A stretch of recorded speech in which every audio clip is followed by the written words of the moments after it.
Thanks, everybody. We're Marker Starling from Toronto, Ontario, Canada. So glad to be here with you tonight. We'd like to do a little song called Waiting for Grace, and we'd like to dedicate this song to anybody who's ever waited for grace. I think we all are. It goes a little something like this. Here, next one. Rolling. Okay.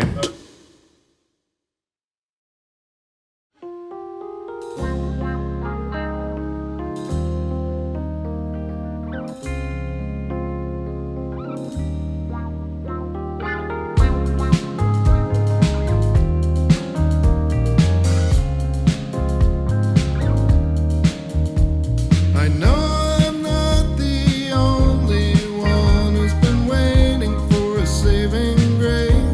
I know I'm not the only one who hoped time would pick up the pace. Snacks always play a big role, especially on tour. The UK has very good snacks, but in Canada we have, combos. It's a cylinder of a sort of cracker-like substance with a soft filling of a cheese-like substance. It's a delicious flavor and texture combination. Well, I think they have been awarded the highest Michelin star you can get. And a little night music never let me down. No, a little night music never let me down. All around, it never let me down. All around, it never let me down. We just wrapped our Wavelength Winter Festival. We just had 15 bands play over 3 nights here at St. Anne's Parish Hall and had some amazing art and visuals transform this church hall into a celebration of creativity and community here in Toronto. We just turned 25, which is hard to believe. I was playing in indie bands in Toronto in the 90s, and I always felt like there needed to be something to support the local bands that weren't getting celebrated by the music industry. The idea was to create an institution that supported local artists and celebrated the local music scene in a way it really wasn't being championed. So that's really was the impetus for Wavelength. Yeah, it was all volunteer run in the early days. The shows were all pay-what-you-can admission, and we collected all the funds in a plastic piggy bank. We had a photocopied zine in which we interviewed the artists playing the series. But even in the early days when it was run on a shoestring budget with no funding, we still had a big ambition, a lot of ambitions about what we could do to really create more excitement about the Toronto music scene. Music's a big ecosystem, and artists can sometimes be the bottom of the food chain. And we want to do our part to, to level that out. All around, all around, all around, all around, all around, all around, all around.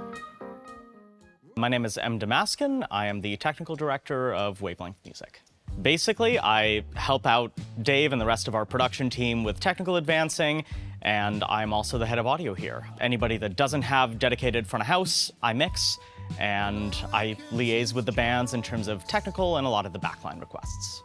I've been involved with Wavelength since 2021.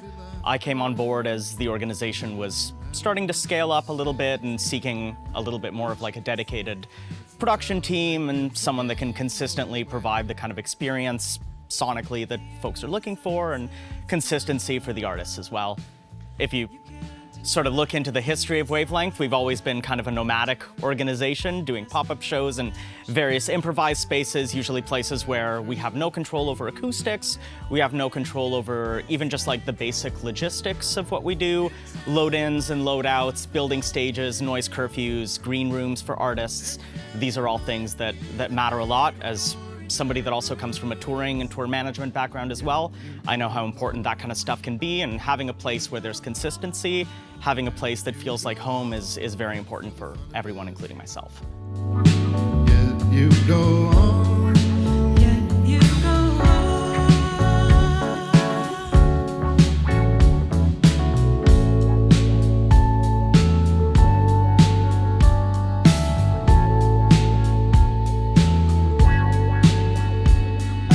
Surrounded by Yamaha gear right now and Yamaha backline.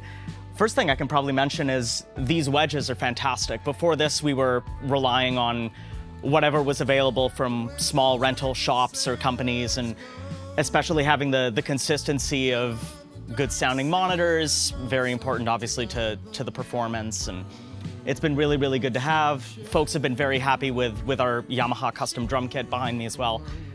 I look forward to growing more into this space, turning this into more of a home, being able to make our install a little bit more permanent, and having this become a home base for Wavelength and a great rider-friendly venue with rider-friendly gear for everybody that comes through. In the glow, What could them look smash the lamps and burn down the show.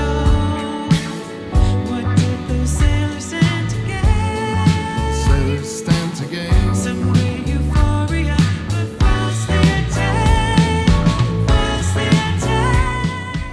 I think the key is that we know what the right scale is for Wavelength. You know, rarely use a venue over 500 capacity. You know, once every year or two, we might do a big show at the Danforth Music Hall. But even then, we'll do something to bring in some element, like maybe some projection art or installation art to make it feel like a Wavelength show. Because we know that when things scale up, they can start to lose that character, that intimacy. Sort of keeping things small has been, I think, the key to our success, like that it's always approachable. You can always make friends or see your friends at shows. You never feel like a customer when you're going to a Wavelength show. You feel like a member of the community. Yet you go, yet you go. Just for the fun of it. And I think the big two Toronto-wise would probably be Broken Social Scene and Feist, who played in the early days. Broken Social Scene played probably the first show under their name, though at that show in December 2000, they were called John Tesh Jr. and the Broken Social Scene. Feist played when we were at Sneaky D's in 2004, sort of around the same time that she blew up with Musha Boom. Some other people from that era that were really important were the Hidden Cameras, who played when we were still at Ted's Wrecking Yard around 2001, and they became like the first Toronto band signed to Rough Trade Records in the UK. We had Peaches play in our first year, 2000, which was her last show in Toronto before she moved to Berlin. Later on, we had people like Grimes and Metz in the early 2010s play, you know, key shows at Wavelength before they blew up internationally. We've also had like lots of interesting international visitors over the years, like people like Dirty Projectors or Tune Yards that were coming through Toronto and played Wavelength shows before, you know, going on to wider success. We'd like to do a song called Experience. You know? We'd like to dedicate it to anyone who's ever experienced an experience, and we hope that you never experience the experience that I experienced in order to write this song. Experience.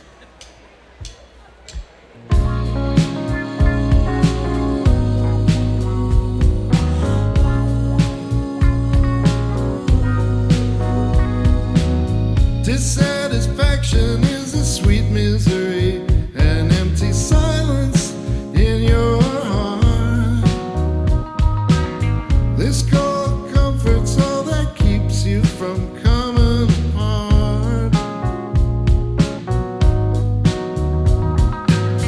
You wake up and wonder if Wavelength started out in clubs, places like Ted's Wrecking Yard and Lee's Palace and Sneaky D's and then the Garrison.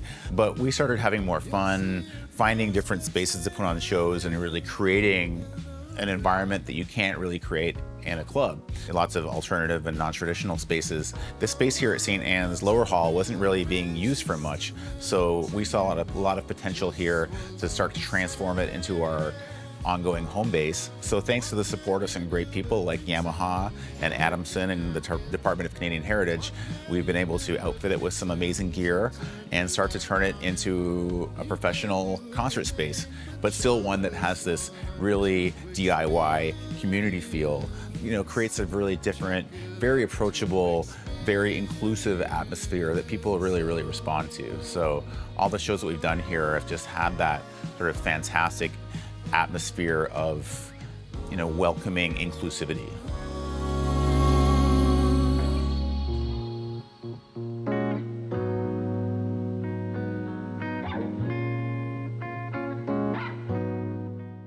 I like the weighted keys. I like the, I don't know, just the way you can sort of dig into it and like, it's very subtle. Like you can play with dynamics in it. It's very like nice, and the sustain pedal, I don't know, it just felt very natural, very organic, and I I really enjoyed playing it in both like with the band and like in the moments where I was just playing it by myself.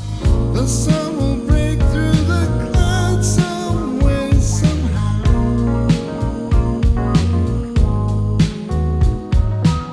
But in the meantime, you're stuck in the here and now.